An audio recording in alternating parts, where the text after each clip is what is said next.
Hi, welcome back to my channel, humans. How have you been? How was the first month of 2022 for you? How did it go?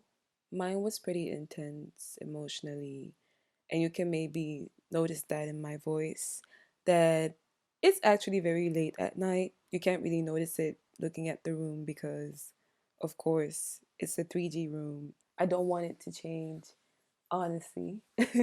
And honestly, and most frankly, I don't know how to make that thing change. So you're gonna keep having like a very sunny time here.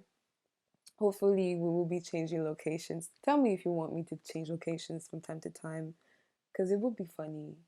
I have so many rooms that I have designed for this specific purpose, but in the end, I fell in love with this one because it looks like what my heart should look like if it was a place. So, this is the second part of the episode on humans, the definition episode on humanhood. And I actually lied last time when I said that this would be a two-parter. It actually is going to be a three-parter. This will be the second part on sympathy and empathy.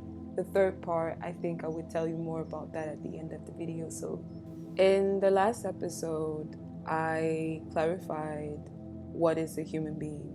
By that, I simply read to you different definitions, and but I basically said I don't like the way that we Westerners, because I include myself as a Westerner.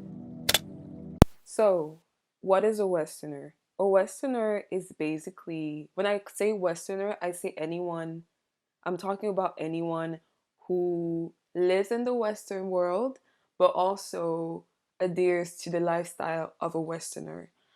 A person who wants to live like a Westerner but cannot yet live like one is not really a Westerner.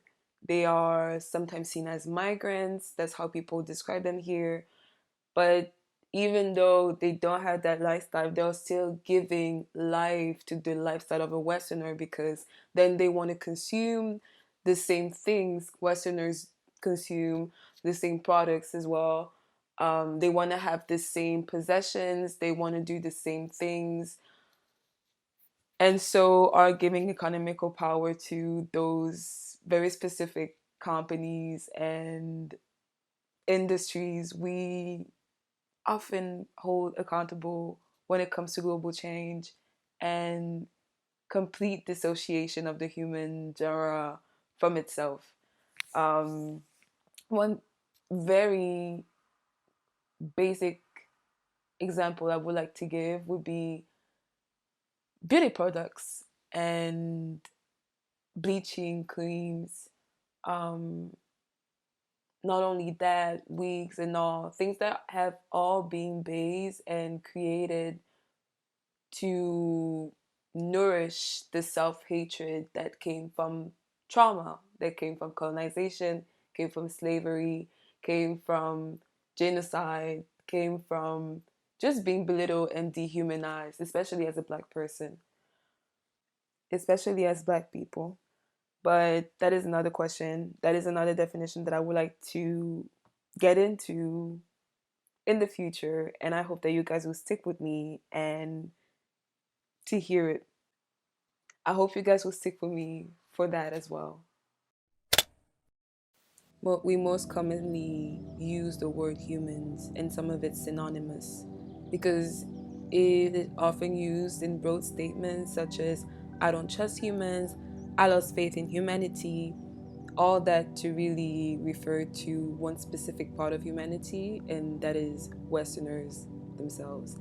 Added to that, I believe it's a very detrimental use of the term human because it dissociates us from the human condition furthermore, and at the same time kind of condemns people who don't have the lifestyles that we do. Not everyone can just walk around the street and say that they pay bills, that they live in a state where even if you pay bills, you still have electricity.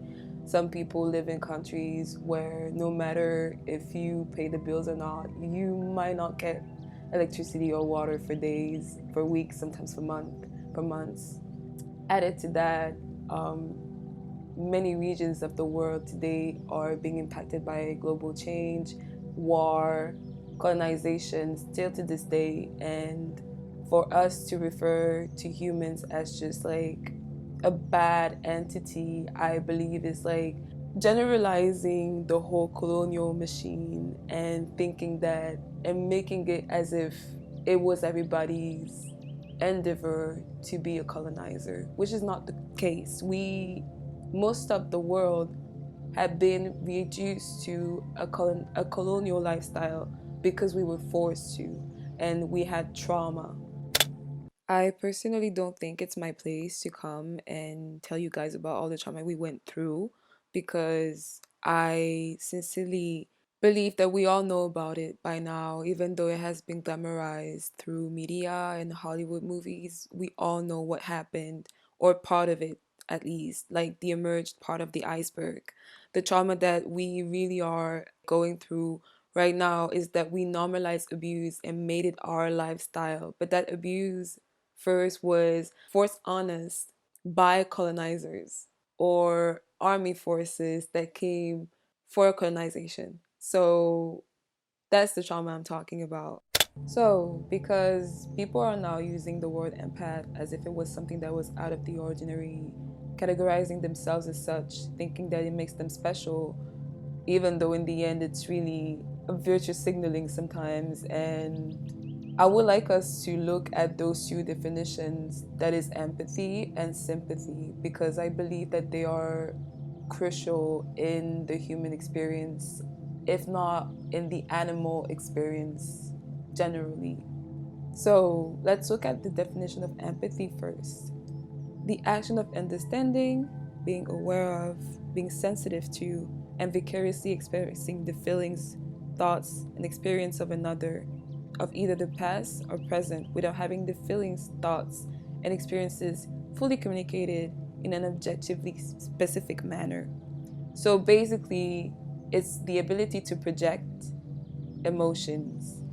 You have something that is, you have felt something in your life that is similar to that person's emotions, so you project that feeling onto their experience. But that doesn't mean that they are feeling that at the moment. They're just like telling you stuff. So really, empathizing with someone is just having the ability to put yourself in their shoes. But that doesn't really, there's nothing that is so out of the ordinary and so extraordinary about it. It's basic animal emotional intelligence. What I like on this one is that they also use the word projection for the second part of the definition, that reads, the imaginative projection of a subjective state into an object so that the objects appear to be infused with it. Just like I said, you are projecting something onto an object or a subject, but really, is that person going through it? You don't know. You have no idea. You're just empathizing. It is something that is crucial for human interactions in general, but it is not in something so extraordinary because even a sociopath has empathy. Even a sociopath is able to feel emotions. Even a psychopath is able to feel emotions. What really some people lack, and I don't believe that they lack it, I just think that they redirect it in other with other goals, is sympathy. Sympathy is way more intricate and is actually a word that is older than empathy. So there's that.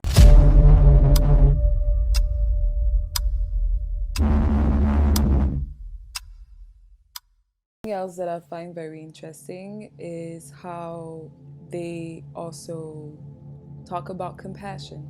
And that is true. I've seen TikToks where people were like talking about feeling the pain of the others, but it really is embedded in compassion. But do you want to fix that pain? That is what makes you a compassionate person. If you have the will or the wish, the envy to move yourself in order to mitigate or soothe someone else's pain, then you are being compassionate. You empathize with that person, especially when it came to their pain, and wanted to maybe change things. But that doesn't make you a higher being. Again, that is something any human being and any animal can really feel. An animal with a big brain.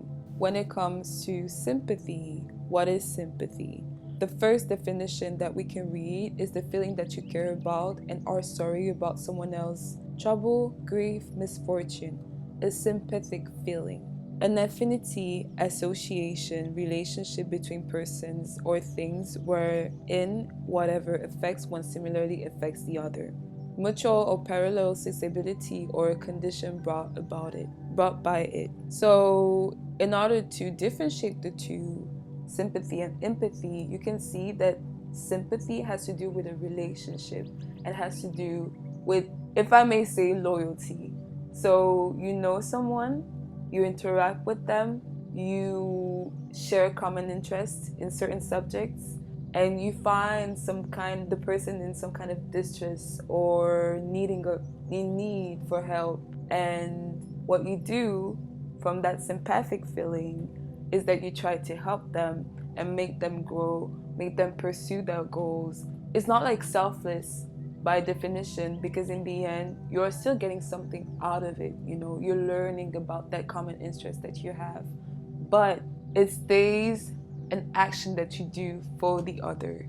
And to me, that is something that many empaths really try to see themselves as. They try to see themselves as sympathetic people, while only using their empathy, so the ability to read emotions. Now, like I said, sympathy and empathy are two different words, and one is older than the other. So sympathy was actually the first word that came to people, because I think people related to it as like part of the human condition. In order for a society, a civilization to survive, sympathy has to be maintained between the individuals. As a community, in order to survive, you have to make sure that the choice that you make is also for the community. It can have extremes, but it can also be looked upon and just discarded, dismissed. And I believe that nowadays we live in a society, Westerners, since our lives are so rhythm by capitalism, sympathy and that type of loyalty that you have for other human beings is being completely lost. Most of what you think you know about Maslow's hierarchy of needs is wrong. This is the model that we all learned in Psych 101, where our basic physiological needs are at the bottom of the pyramid and achieving one's full individual potential is at the apex. What you may not have known is that Maslow spent 6 weeks with the Blackfeet First Nation in the summer of 1938. He learned about their worldview in the Blackfoot teepee, appropriated and misrepresented their perspective to establish his own Maslow's hierarchy, and then didn't give them credit. According to the Blackfoot teepee, self-actualization is at the bottom of the pyramid. In the middle, we have belonging and community actualization, where people take care of each other and help each other with their basic needs. Then at the top, we have cultural perpetuity, which is teaching each other how to live in harmony with the land and achieve community actualization through generations. It makes so much sense, right? Taking care of oneself is not enough. We have to take care of each other and our community. This is why we need to decolonize psychology. So by definition, we are becoming more of like an individualistic civilization. In order to sum it all, I would rather say that empathy happens with interaction, whereas sympathy works with attraction. Our preferences, so what guides those attractions, are shaped through exposure on the net rather than local events. So we lose that relationship that we have with the ground we live on. Before we had this lifestyle and we were all colonized and reduced to alleged slavery, we were working with the earth. Our lifestyles were guided by the environment. And now, since we are losing sight of whatever is happening around us, because it is now being responsibility to watch the environment is now being given to the government and other national agencies, we then lose that connection and so have our preferences and lives completely guided but out of what is tangible. If we were in past time, we would have had preferences shaped by our lives and our environment, the fruits that grow on our trees, the animals that live around us. We will eat cats and dogs for some and be completely okay with that. People still do that in certain countries, but to Westerners, like, oh my God, what is happening?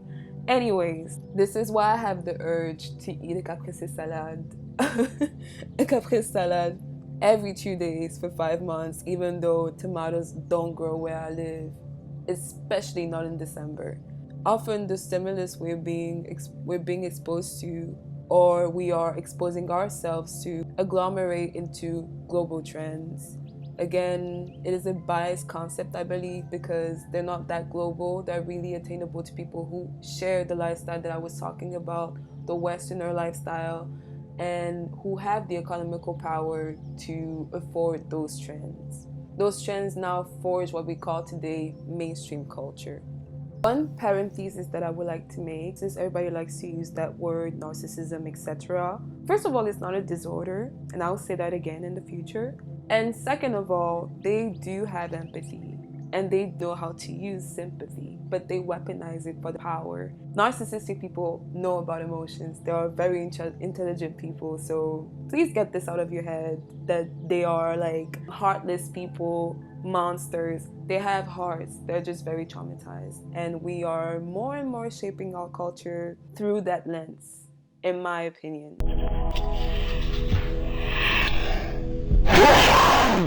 To go even further, I believe that they actually get their supply through empathy.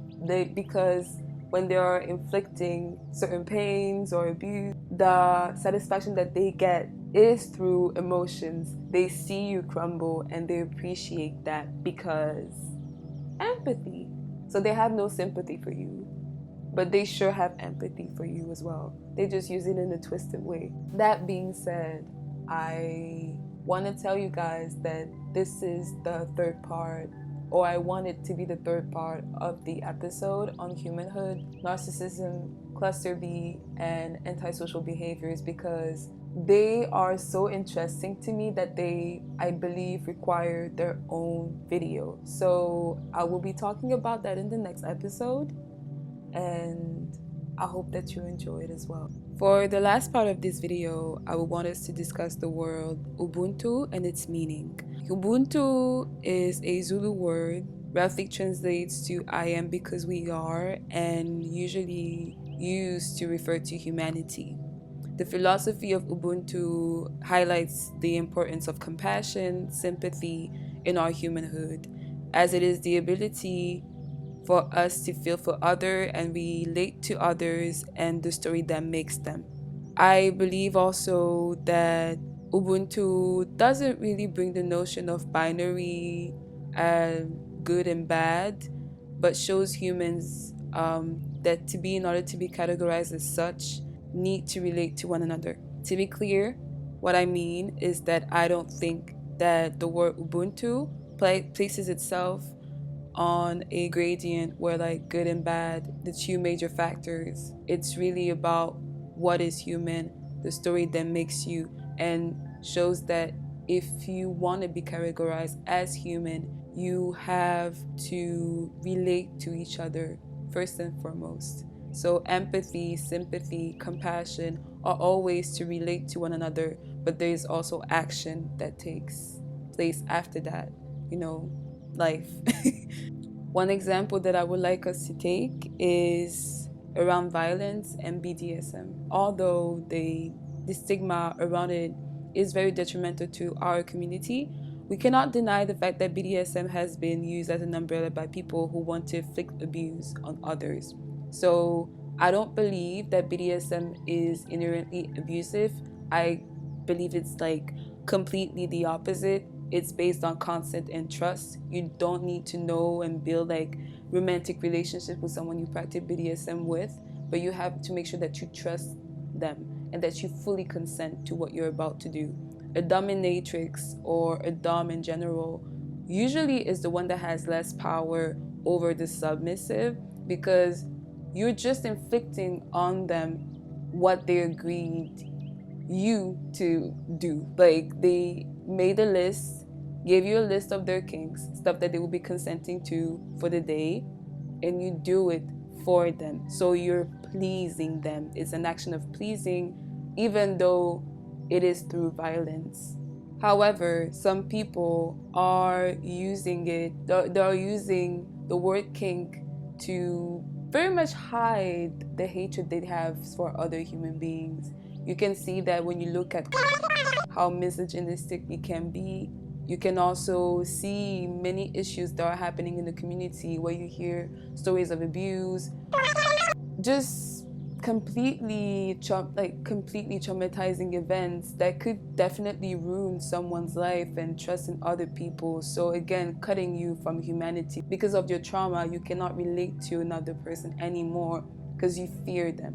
So it's again low frequency. But just as a reminder, BDSM is not inherently inhumane. It is not something that is supposed to be abusive. People only use that concept to abuse and inflict trauma onto other people. But they are not people who practice BDSM. They're just... Added to that, I believe, again, as part of the community, that it is important to identify and differentiate those behaviors and personalities so that we can have like a solid narration that can take place, and we can easily identify core issues in the community, the way that we accept people in, and the way that we make sure that people stay safe.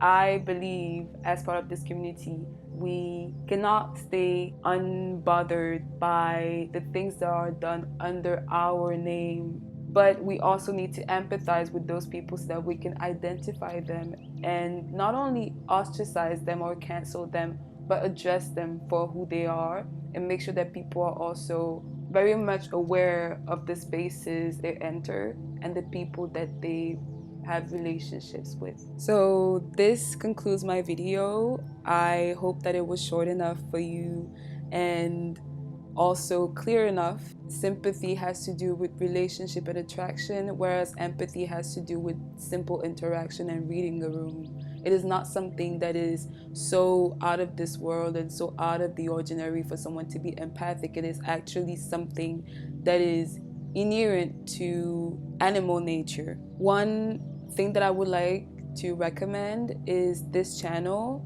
I've been following him for the past year and I really enjoy the content that he makes.